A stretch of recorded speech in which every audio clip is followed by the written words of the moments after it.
बृहस्पतिवार व्रत कथा के अनुसार प्राचीन काल की बात है। किसी राज्य में एक बड़ा प्रतापी और दानी राजा राज्य करता था। वह हर गुरुवार को व्रत रखकर दीन दुखियों की मदद किया करता था, परंतु ये बातें उसकी रानी को बिल्कुल अच्छी नहीं लगती थी। वह न तो व्रत करती थी और न ही दान पुण्य में विश्वास रखती थी। इतना ही नहीं, वह राजा को भी ऐसा करने से मना करती थी। एक समय की बात है, राजा शिकार खेलने के लिए वन गए। घर पर रानी और उसकी दासी थी। उसी समय गुरु बृहस्पति देव साधु का रूप धारण कर राजा के दरवाजे पर भिक्षा मांगने आए। साधु ने जब रानी से भिक्षा मांगी तो वह कहने लगी, हे साधु महाराज, मैं इस दान पुण्य से तंग आ गई हूँ। आप कोई ऐसा उपाय बताएं जिससे कि मेरा सारा धन नष्ट हो जाए और मैं आराम से रह सकूं। रानी की बातें सुनकर बृहस्पति देव ने कहा, हे देवी, तुम तो बड़ी विचित्र हो। संतान और धन से कोई दुखी होता है। अगर तुम्हारे पास इतना अधिक धन है तो इसे शुभ कार्यों में लगाओ, कुंवारी कन्याओं का विवाह कराओ, विद्यालय और बाग बगीचे बनवाओ, जिससे कि तुम्हारे दोनों लोग सुधरें। परंतु साधु की इन बातों का रानी पर कोई असर न हुआ। रानी ने कहा, मुझे ऐसे धन की आवश्यकता नहीं जिसे मैं दान में दूं और जिसे संभालने में मेरा सारा समय नष्ट हो जाए। तब साधु रूप में आए बृहस्पति देव ने कहा, अगर तुम्हारी ऐसी ही इच्छा है तो मैं जैसा कहता हूँ तुम वैसा ही करना। गुरुवार के दिन तुम अपने घर को गोबर से लीपना, अपने बालों को पीली मिट्टी से धोना, राजा से हजामत बनाने को कहना, भोजन में मांस मदिरा का प्रयोग करना, कपड़े धोबी के यहाँ धुलने देना। इस प्रकार 7 बृहस्पतिवार करने से तुम्हारा समस्त धन नष्ट हो जाएगा। इतना कहकर साधु के रूप में आए बृहस्पति देव वहां से अंतर्धान हो गए। साधु के अनुसार कई बातों को पूरा करते हुए रानी को केवल 3 ही बृहस्पतिवार बीते थे कि उसकी समस्त धन संपत्ति नष्ट हो गई। भोजन के लिए भी राजा का परिवार तरसने लगा। तब एक दिन राजा ने रानी से कहा कि रानी, तुम यहीं पर रहो, मैं दूसरे देश को जाता हूँ, क्योंकि यहाँ पर सब लोग मुझे जानते हैं, इसीलिए मैं कोई छोटा काम नहीं कर सकता। ऐसा कहकर राजा दूसरे देश चला गया। वहाँ वह जंगल से लकड़ी काट कर लाता और शहर में जाकर बेचता। इस तरह वह जीवन व्यतीत करने लगा। इधर राजा के जाते ही रानी और दासी दुखी रहने लगी। एक बार तो रानी और दासी को 7 दिन तक बिना भोजन के रहना पड़ा। तो रानी ने अपनी दासी से कहा कि दासी, पास ही के नगर में मेरी बहन रहती है, वह बड़ी धनवान है। तो एक काम कर, तो उसके पास जा और कुछ ले आ, ताकि थोड़ी गुजर बसर हो जाए। दासी रानी की बहन के पास गई। उस दिन गुरुवार का दिन था और रानी की बहन उस समय बृहस्पतिवार व्रत कथा सुन रही थी। दासी ने रानी की बहन को अपनी रानी का संदेशा दिया, लेकिन रानी की बड़ी बहन ने कोई उत्तर नहीं दिया। जब दासी को रानी की बहन से कोई उत्तर न मिला तो वह बहुत दुखी हुई और उसे क्रोध भी आया। दासी ने वापस आकर रानी को सारी बात बता दी। ये सब सुन रानी ने अपने भाग्य को कोसा। उधर रानी की बहन ने सोचा कि मेरी बहन की दासी आई थी, परंतु मैंने उससे कुछ नहीं कहा, इससे वो बड़ी दुखी हुई होगी। कथा सुनकर और पूजा समाप्त करके वह अपनी बहन के घर आई और कहने लगी कि बहन, मैं बृहस्पतिवार का व्रत कर रही थी, तुम्हारी दासी मेरे घर आई थी, परंतु जब तक कथा पूरी नहीं होती तब तक ना तो उठते हैं ना ही कुछ बोलते हैं, इसीलिए मैं नहीं बोली। बताओ दासी, क्यों आई थी? रानी बोली, बहन, तुमसे क्या छुपाऊं, हमारे घर में खाने तक को अनाज नहीं है। ऐसा कहते कहते रानी की आंखें भर आईं। उसने दासी समेत पिछले 7 दिनों से भूखे रहने की पूरी बात अपनी बहन को बता दी। रानी की बहन बोली, देखो बहन, भगवान बृहस्पति देव सबकी मनोकामनाओं को पूरा करते हैं। देखो, शायद तुम्हारे घर में कहीं अनाज रखा हो। पहले तो रानी को विश्वास नहीं हुआ, पर बहन के आग्रह करने पर उसने अपनी दासी को अंदर भेजा तो उसे सचमुच अनाज से भरा एक घड़ा मिला। यह देखकर दासी बड़ी हैरान हुई। दासी रानी से कहने लगी कि रानी, जब हमको भोजन नहीं मिलता था तो हम व्रत ही तो करते थे, इसीलिए क्यों ना इनसे व्रत और कथा की पूरी विधि पूछ ली जाए, ताकि हम भी व्रत कर सकें। तब रानी ने अपनी बहन से बृहस्पतिवार व्रत के बारे में पूछा। उसकी बहन ने बताया बृहस्पतिवार के व्रत में चने की दाल और गुड़ केले की जड़ में अर्पित करें तथा दीपक जलाएं। व्रत कथा सुने और पीला भोजन ही करें। इससे बृहस्पति देव और भगवान विष्णु दोनों ही प्रसन्न होते हैं। व्रत और पूजा की विधि बताकर रानी की बहन अपने घर लौट गई। 7 दिन के बाद जब गुरुवार आया तो रानी और दासी ने व्रत रखा।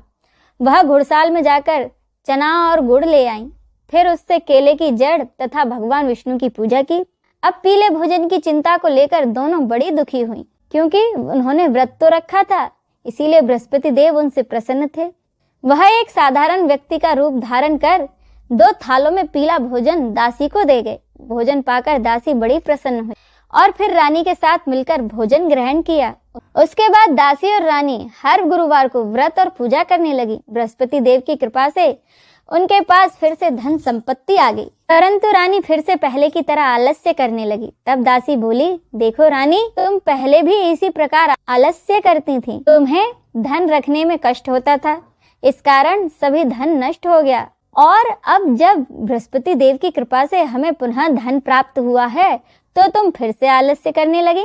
रानी को समझाते हुए दासी कहती है कि बड़ी मुसीबतों के बाद तो हमने ये धन पाया है, इसीलिए हमें दान पुण्य करना चाहिए, भूखों को भोजन कराना चाहिए, धन को शुभ कार्यों में खर्चना चाहिए। इससे तुम्हारे कुल का यश बढ़ेगा, स्वर्ग की प्राप्ति होगी और पितृ प्रसन्न होंगे। दासी की बात मानकर रानी अपना धन शुभ कार्यों में खर्चने लगी, जिससे कि पूरे नगर में उसका यश फैलने लगा। एक दिन राजा दुखी होकर जंगल में एक पेड़ के नीचे आसन जमाकर बैठ गया। वह अपनी दशा को याद करके व्याकुल होने लगा। बृहस्पतिवार का दिन था। एकाएक राजा ने देखा कि उस निर्जन वन में एक साधु प्रकट हुए। वह साधु वेश में आए कोई और नहीं, बृहस्पति देव थे। लकड़हारे के सामने आकर बोले कि लकड़हारे, इस सुनसान जंगल में तुम चिंता मग्न क्यों बैठे हो? लकड़हारे ने दोनों हाथ जोड़कर प्रणाम किया और उत्तर दिया कि महात्मा जी, आप सब कुछ जानते हैं, मैं क्या कहूँ। यह कहकर राजा रोने लगा और साधु को अपनी आत्मकथा सुनाई। साधु वेश में आए बृहस्पति देव ने कहा, तुम्हारी स्त्री ने बृहस्पति के दिन बृहस्पति भगवान का निरादर किया था, जिसके कारण रुष्ट होकर उन्होंने तुम्हारी यह दशा कर दी। अब तुम चिंता को दूर करके मेरे कहने पर चलो, तुम्हारे सब कष्ट दूर हो जाएंगे और भगवान पहले से भी अधिक तुम्हें धन संपत्ति देंगे। तुम बृहस्पति के दिन कथा किया करो, 2 पैसे के चने मुनक्का लाकर उसका प्रसाद बनाओ और शुद्ध जल से लोटे में शक्कर मिलाकर अमृत तैयार करो। कथा के बाद अपने सारे परिवार और सुनने वाले प्रेमियों में अमृत व प्रसाद बांटकर दूध भी ग्रहण करो। ऐसा करने से भगवान तुम्हारी सभी मनोकामनाओं को पूरा करेंगे। साधु के ऐसे वचन सुनकर लकड़हारा बोला कि हे भगवान, मुझे लकड़ी बेचकर इतना पैसा नहीं मिलता कि जिससे मैं भोजन के उपरांत कुछ बचा सकूं। मैंने रात में अपनी स्त्री को व्याकुल देखा है, मेरे पास कुछ पैसे भी नहीं जिससे कि मैं उसकी खबर मंगा सकूं। साधु ने कहा कि लकड़हारे, तुम किसी बात की चिंता मत करो। बृहस्पति के दिन तुम रोजाना की तरह लकड़ियां लेकर शहर जाओ, तुमको रोज से दुगना धन प्राप्त होगा, जिससे तुम भली भांति भोजन कर लोगे तथा बृहस्पति देव की पूजा का सामान भी आ जाएगा। इतना कहकर वह साधु अंतर्धान हो गए। धीरे धीरे समय व्यतीत होने पर फिर से बृहस्पतिवार का दिन आया। लकड़हारा जंगल से लकड़ी काटकर शहर में बेचने गया। उसे उस दिन लकड़ियों का दाम अधिक मिला। राजा ने चना गुड़ आदि लेकर गुरुवार का व्रत किया। उस दिन से उसके सभी कष्ट दूर हो गए। परंतु जब दोबारा गुरुवार आया तो बृहस्पतिवार का व्रत राजा करना भूल गया। इस कारण बृहस्पति भगवान नाराज हो गए। उस दिन उस नगर के राजा ने विशाल यज्ञ का आयोजन किया था तथा शहर में यह घोषणा करा दी कि कोई भी मनुष्य अपने घर में भोजन न बनाए, न आग जलाए, समस्त जनता मेरे यहाँ आकर भोजन करे। इस आज्ञा को जो न मानेगा उसे फांसी की सजा दी जाएगी। इस तरह की घोषणा संपूर्ण नगर में करवा दी गई। राजा की आज्ञा के अनुसार शहर के सभी लोग भोजन करने गए, लेकिन लकड़हारा कुछ देर से पहुंचा, इसीलिए राजा उसको अपने साथ अपने घर ले गए और अपने घर जाकर उसे भोजन करा रहे थे। तो रानी की दृष्टि उस खुंटी पर पड़ी जिस पर कि उसका हार लटका हुआ था, पर वह हार वहां दिखाई नहीं दिया। रानी ने निश्चय किया कि मेरा हार इसी मनुष्य ने चुरा लिया है। उसी समय सिपाहियों को बुलाकर उस लकड़हारे को जेल में बंद करवा दिया गया। जब लकड़हारा कारागार में पड़ गया और बहुत दुखी होकर विचार करने लगा कि न जाने मेरे कौन से पूर्व जन्म के कर्म से मुझे यह दुख प्राप्त हुआ है। और उसी साधु को याद करने लगा जो कि जंगल में मिला था। उसी समय तत्काल बृहस्पति देव साधु के रूप में प्रकट हुए और उसकी दशा को कहने लगे, अरे मूर्ख, तूने बृहस्पति देव की कथा नहीं करी, इस कारण तुझे यह दुख प्राप्त हुआ है। अब चिंता मत कर, बृहस्पतिवार के दिन कारागार में ही दरवाजे पर 4 पैसे पड़े मिलेंगे, उनसे तू बृहस्पति देव की पूजा करना, तेरे सभी कष्ट दूर हो जाएंगे। साधु के कहे अनुसार बृहस्पतिवार के दिन उसे 4 पैसे मिले। लकड़हारे ने कथा कही। उसी रात को बृहस्पति देव ने उस नगर के राजा को सपने में आकर कहा कि राजा, तुमने जिस आदमी को कारागार में बंद कर दिया है वह निर्दोष है, वह तो दूसरे नगर का राजा है, उसे छोड़ देना। रानी का हार उसी खुंटी पर लटका है, अगर तू ऐसा नहीं करेगा तो मैं तेरे राज्य को नष्ट कर दूंगा। इस तरह रात के सपने को देखकर राजा प्रातःकाल उठा और खुंटी पर हार देखकर लकड़हारे को बुलाकर क्षमा मांगी तथा लकड़हारे को सुयोग्य वस्त्र आभूषण देकर उसे विदा किया। बृहस्पति देव की आज्ञा अनुसार लकड़हारा अपने नगर को चल दिया। राजा जब अपने नगर के निकट पहुंचा तो उसे बड़ा आश्चर्य हुआ। नगर में पहले से अधिक बाग बगीचे, तालाब, कुएं और बहुत सी धर्मशालाएं और मंदिर बन गए थे। राजा ने पूछा, यह किसका बाग और धर्मशाला है? तब नगर के सब लोग कहने लगे, यह सब रानी और उसकी दासी के हैं। तो राजा को बड़ा आश्चर्य हुआ और गुस्सा भी आया। जब रानी ने यह खबर सुनी कि राजा आ रहे हैं तो उन्होंने बांदी से कहा कि दासी, देखो राजा हमको कितनी बुरी हालत में छोड़ गए थे, हमारी ऐसी हालत देखकर वह लौट न जाए, इसीलिए तू दरवाजे पर खड़ी हो जा। आज्ञा अनुसार दासी दरवाजे पर खड़ी हो गई। राजा जब आए तो उन्हें अपने साथ लेवा लाई। तब राजा ने क्रोध करके अपनी रानी से पूछा, यह धन तुम्हें कैसे प्राप्त हुआ है? तब उन्होंने कहा, हमें यह सब धन बृहस्पति देव के कृपा से प्राप्त हुआ है। राजा ने निश्चय किया कि अब 7 रोज बाद सभी बृहस्पति देव का पूजन करते हैं, परंतु मैं प्रतिदिन 3 बार कहानी तथा रोज व्रत किया करूंगा। अब हर समय राजा के दुपट्टे में चने की दाल बंधी रहती तथा दिन में 3 बार कहानी कहता। एक रोज राजा ने विचार किया, चलो अपनी बहन के यहाँ हो आऊं। इस तरह निश्चय कर राजा घोड़े पर सवार होकर अपनी बहन के यहाँ को चलने लगा। मार्ग में उसने देखा कि कुछ आदमी एक मुर्दे को ले जा रहे हैं। उन्हें रोककर राजा कहने लगा, अरे भाइयों, मेरी बृहस्पति देव की कथा तो सुन लो। वे बोले, लो हमारा आदमी मर गया है और इसको अपनी कथा की पड़ी है। परंतु कुछ आदमी बोले, अच्छा कहो, हम तुम्हारी कथा भी सुनेंगे। राजा ने दाल निकाली और जब कथा आदि हुई तो मुर्दा हिलने लग गया और जब कथा समाप्त हो गई तो वह मुर्दा राम राम करके मनुष्य की तरह उठ खड़ा हो गया। आगे मार्ग में उसे एक किसान खेत में हल चलाता मिला। राजा ने उसे देखा और उससे बोले, अरे भैया, तुम मेरी बृहस्पतिवार की कथा सुन लो। किसान बोला, जब तक मैं तेरी कथा सुनूंगा तब तक 4 हरिया तो जोत लूंगा, जा अपनी कथा किसी और को सुनाना। राजा के खेत से हटते ही बैल पछाड़ खाकर गिर गए तथा किसान के पेट में बड़ी जोर का दर्द होने लगा। उसी समय उसकी माँ रोटी लेकर आई। उसने जब देखा तो अपने पुत्र से सब हाल पूछा। बेटे ने सभी हाल अपनी माँ से कह दिया तो उसकी माँ दौड़ी दौड़ी उस घुड़सवार के पास गई और उससे बोली कि मैं तेरी कथा सुनूंगी, तू अपनी कथा मेरे खेत पर चलकर ही कहना। राजा उसके खेत पर जाकर कथा कहने लगा, जिसके सुनते ही वह बैल उठ खड़े हुए तथा किसान के पेट का दर्द भी बंद हो गया। राजा अपनी बहन के घर पहुंचा। बहन ने भाई की खूब मेहमानी की। दूसरे रोज प्रातःकाल राजा जगा तो वह कहने लगा कि सब लोग भोजन कर रहे हैं। राजा अपनी बहन से कहा, ऐसा कोई मनुष्य नहीं है जिसने कि भोजन नहीं किया हो और मेरी बृहस्पतिवार की कथा सुन ले। उसकी बहन बोली, भैया, यह देश ऐसा ही है, यहाँ के लोग पहले भोजन करते हैं, बाद में दूसरे काम। तो राजा ने कहा कि देख लो, अगर कोई पड़ोस में हो तो बताओ। वह बोली, ठीक है। वह ऐसा कहकर देखने चलेगी, परंतु उसे कोई ऐसा व्यक्ति नहीं मिला जिसने कि भोजन न किया हो। अंत में वह एक कुम्हार के घर गई जिसका लड़का बीमार था। उसे मालूम हुआ कि उनके यहाँ 3 रोज से किसी ने भोजन नहीं किया है। रानी ने अपने भाई की कथा सुनने के लिए कुम्हार से कहा तो वह तैयार हो गया।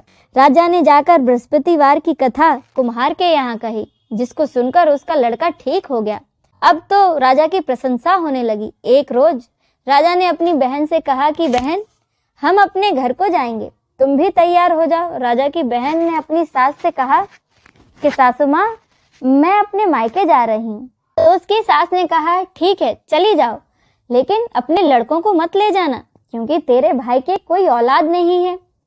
बहन ने अपने भाई से कहा कि भैया, मैं तो चलूंगी, पर कोई बालक नहीं जाएगा। राजा बोला कि जब कोई बालक ही नहीं चलेगा तब तुम ही क्या करोगी। बड़े दुखी मन से राजा अपने नगर को लौट आया और सारी बातें अपनी रानी को बताई। रानी बृहस्पति देव से प्रार्थना करने लगी और कहने लगी कि हे बृहस्पति देव, हमें आपने सब कुछ दिया है, हमें एक औलाद भी अवश्य दें। उसी रात को बृहस्पति देव ने राजा को सपने में कहा कि राजा उठ, सभी सोच त्याग दे, तेरी रानी गर्भ से है। राजा यह बात सुनकर बड़ा खुश हुआ। 9वें महीने में रानी के गर्भ से एक सुंदर पुत्र पैदा हुआ। तब राजा बोला कि रानी, स्त्री बिना भोजन करे रह सकती है, पर बिना कहे नहीं। जब मेरी बहन यहाँ आए तो तुम उससे कुछ मत कहना। रानी ने कहा ठीक है। जब राजा की बहन ने यह शुभ समाचार सुना तो वह बहुत खुश हुई और बधाई लेकर अपने भाई के घर आ गई। तब रानी ने कहा, जब भाई लेने गया था तब तो नहीं आई और अब दौड़ी दौड़ी चली आई। राजा की बहन बोली, भाभी, मैं इस प्रकार न कहती तो तुम्हें औलाद कैसे मिलती। बृहस्पति देव ऐसे ही हैं, जैसे जिसके मन में कामनाएं हैं सभी को पूर्ण करते हैं। जो व्यक्ति सद्भावना पूर्वक बृहस्पतिवार का व्रत करता है एवं कथा पढ़ता और सुनाता है, बृहस्पति देव उसकी सभी मनोकामनाएं पूरी करते हैं। बोलो बृहस्पति देव की जय। अब सुने बृहस्पति देव की आरती। ओम जय बृहस्पति देवा, ओम जय बृहस्पति देवा। छिन्न छिन्न भोग लगाऊं, छिन्न छिन्न भोग लगाऊं, कदली फल मेवा। ओम जय बृहस्पति देवा। तुम पूर्ण परमात्मा, तुम अंतर्यामी, स्वामी तुम अंतर्यामी। जगत पिता जगदीश्वर, जगत पिता जगदीश्वर, तुम सबके स्वामी। ओम जय बृहस्पति देवा। चरणामृत निज निर्मल, सब पातक हरता, स्वामी सब पातक हरता। सकल मनोरथ दायक, सकल मनोरथ दायक, कृपा करो भरता। ओम जय बृहस्पति देवा। तन मन धन अर्पण कर, जो जन शरण पड़े, स्वामी जो जन शरण पड़े। प्रभु प्रकट तब हो कर, प्रभु प्रकट तब हो कर, आकर द्वार खड़े। ओम जय बृहस्पति देवा। दीन दयाल दयानिधि, भक्तन हितकारी, स्वामी भक्तन हितकारी। पाप दोष सब हरता, पाप दोष सब हरता, भवबंधन हारी। ओम जय बृहस्पति देवा। सकल मनोरथ दायक, सब संशय हारो, स्वामी सब संशय हारो। विषय विकार मिटाओ, विषय विकार मिटाओ, संतन सुखकारी। ओम जय बृहस्पति देवा। जो कोई आरती तेरी प्रेम सहित गावे, स्वामी प्रेम सहित गावे। जेठानंद आनंद कर, जेठानंद आनंद कर, सो निश्चय पावे। ओम जय बृहस्पति देवा। बोलो बृहस्पति देव भगवान की जय।